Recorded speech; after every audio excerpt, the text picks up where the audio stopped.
منڈی بہاؤالدین میں تحریک تحفظ پاکستان مارچ کا انعقاد کیا گیا۔ 94 نیوز کی تفصیلات کے مطابق اس مارچ میں سینکڑوں موٹر سائیکلوں، گاڑیوں اور عوام الناس نے شرکت کی۔ مزید جانتے ہیں اس رپورٹ میں۔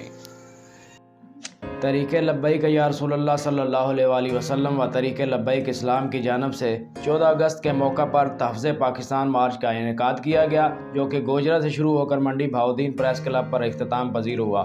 مارچ کے اختتام پر طریق ضلعی رہنماؤں نے خطاب کیا، جس میں چودھری نصر اللہ خان وڑائچ ضلعی صدر طریق لبیک یا رسول اللہ صلی اللہ علیہ وسلم، قاری محمد ارشد جلالی، اسامہ احسن جلالی، چودھری اکبر ارائیں، مستنیر احمد جلالی، خورشید عالم جلالی، ذوالقرنین گوندل جلالی نے خطاب کیا۔ نصر اللہ وڑائچ نے کہا کہ اس مارچ کا مقصد شہدائے پاکستان کو خراج تحسین پیش کرنا ہے۔ ہم انشاءاللہ شہدائے پاکستان کے خون کی قسم اٹھاتے ہوئے اقرار کرتے ہیں کہ ہم انشاءاللہ ملک خداداد پاکستان میں نفاذ اسلام کی بھرپور کوشش کرتے رہیں گے۔